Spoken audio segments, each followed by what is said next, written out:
Bismillahirrahmanirrahim. Assalamualaikum warahmatullahi wabarakatuh. Alhamdulillahillazi hadana lihaza wa ma kunna linahtadiya laula an hadanallah. Asyhadu an la ilaha illallah wa asyhadu anna Muhammadar Rasulullah sallallahu alaihi wasallam. La nabiyya ba'da amma ba'du. Baiklah, kami dari kelompok 5 akan mempresentasikan hasil diskusi kami mengenai bimbingan dan konseling komprehensif pada satuan pendidikan yang beranggotakan Hidayatul Fadilah, Tiara Pranesti, dan Tri Gustianingsih. Bismillahirrahmanirrahim. Assalamualaikum warahmatullahi wabarakatuh. Baiklah, saya Tri Gustianingsih, NIM 2030101163 akan menjelaskan materi tentang komponen layanan BK. Yang pertama, layanan dasar atau kurikulum bimbingan.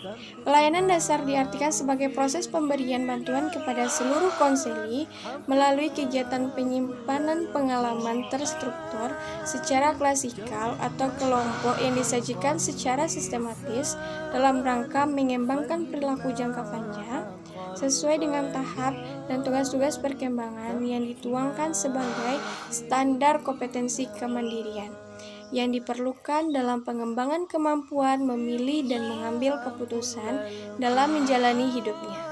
Layanan ini bertujuan untuk membantu semua agar memperoleh perkembangan yang normal, memiliki mental yang sehat, dan memperoleh keterampilan dasar hidupnya. Atau dengan kata lain, membantu agar mereka dapat mencapai tugas-tugas perkembangannya. Secara rinci, tujuan layanan dirumuskan sebagai berikut. Yang pertama, bimbingan kelas. Yang kedua, pelayanan orientasi. Yang ketiga, pelayanan informasi. Yang keempat, bimbingan kelompok. Dan yang kelima, pelayanan pengumpulan data.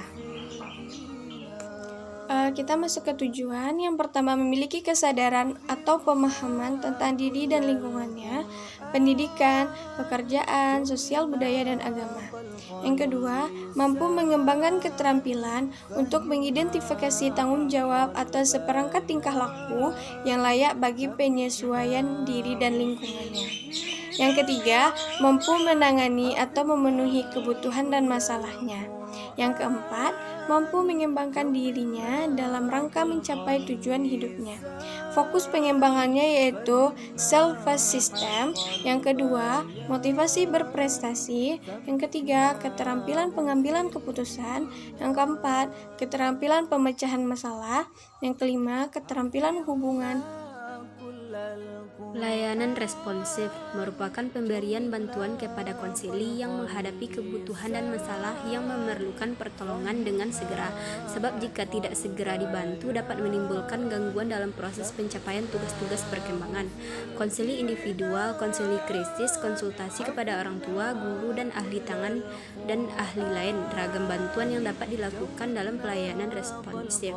Tujuan layanan responsif adalah membantu peserta didik agar dapat memenuhi kebutuhan dan mencapai masalah yang dialaminya, atau membantu peserta didik yang mengalami hambatan, kegagalan dalam mencapai tugas-tugas perkembangannya. Indikator dari kegagalan itu berupa ketidakmampuan untuk menyelesaikan dari suatu perilaku permasalahan. Bismillahirrahmanirrahim. Assalamualaikum warahmatullahi wabarakatuh.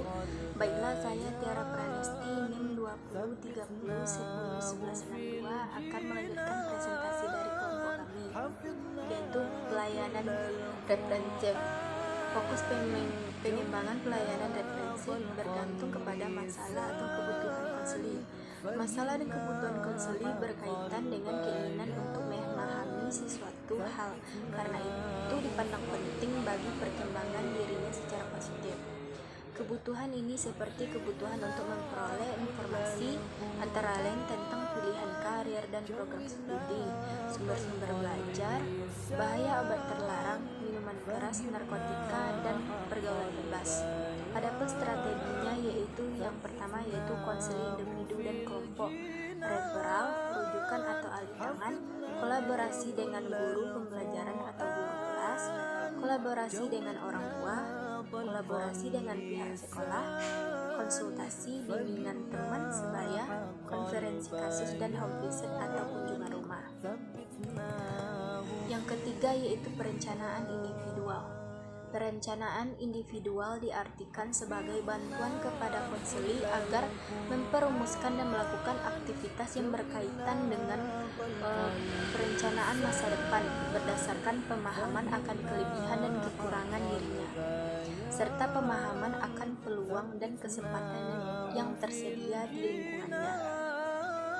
Pemahaman konsili secara mendalam dengan segala karakteristiknya, penafsiran hasil asesmen dan penyediaan informasi yang akurat sesuai dengan peluang dan potensi yang dimiliki konseli amat diperlukan sehingga konseli mampu memilih dan mengambil keputusan yang tepat di dalam mengembangkan potensinya secara optimal, termasuk keberkatan dan kebutuhan khusus konseli.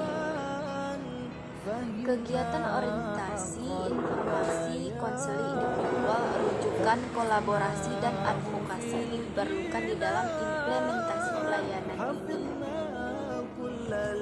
Tujuannya yaitu 1. Memiliki pemahaman tentang diri dan lingkungannya. Yang kedua, mampu merumuskan tujuan, perencanaan, atau pengelolaan terhadap perkembangan dirinya, baik menyangkut aspek pribadi, sosial, belajar maupun karir. Dan yang ketiga, dapat melakukan kegiatan berdasarkan pemahaman, tujuan, dan perencanaan yang telah dirumuskan. Adapun fokus pengembangannya yaitu yang pertama, akademik, meliputi memanfaatkan keterampilan belajar, melakukan pemilihan pendidikan lanjutan atau pilihan jurusan, memilih kursus atau pelajaran tambahan yang tepat, dan memahami nilai belajar sepanjang hayat. Yang kedua, karir, meliputi mengeksplorasi peluang-peluang karir, mengeksplorasi latihan pekerjaan, memahami kebutuhan dan kebiasaan bekerja yang positif. Yang ketiga, sosial pribadi, meliputi pengembangan konsep diri yang positif dan pengembangan dengan keterampilan sosial dan efektif. Sekian tambahan dari presentasi dari saya ucapkan terima kasih. Assalamualaikum warahmatullahi wabarakatuh. Assalamualaikum warahmatullahi wabarakatuh. Perkenalkan, nama saya Hidayatul Fadila, NIM 2030101113, akan menjelaskan materi yang keempat, yaitu dukungan sistem.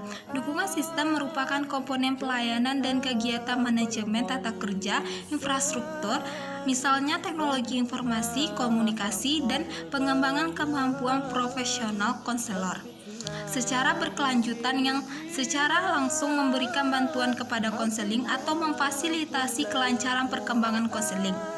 Untuk materi yang B, yaitu bidang layanan BK pada satuan pendidikan. Bidang bimbingan dan konseling terbagi menjadi 3 bidang bimbingan, yaitu yang pertama, bidang bimbingan akademik, yaitu diarahkan untuk membantu para individu dalam menghadapi dan memecahkan masalah-masalah akademik. Yang kedua, bidang bimbingan sosial pribadi, merupakan bimbingan untuk membantu para individu dalam memecahkan masalah-masalah sosial pribadi. Yang ketiga, bimbingan karir, yaitu bimbingan untuk membantu individu dalam perencanaan, pengembangan, dan pemecahan masalah-masalah karir. Baiklah, sekian presentasi dari saya. Assalamualaikum warahmatullahi wabarakatuh. جودنا طلق اللسان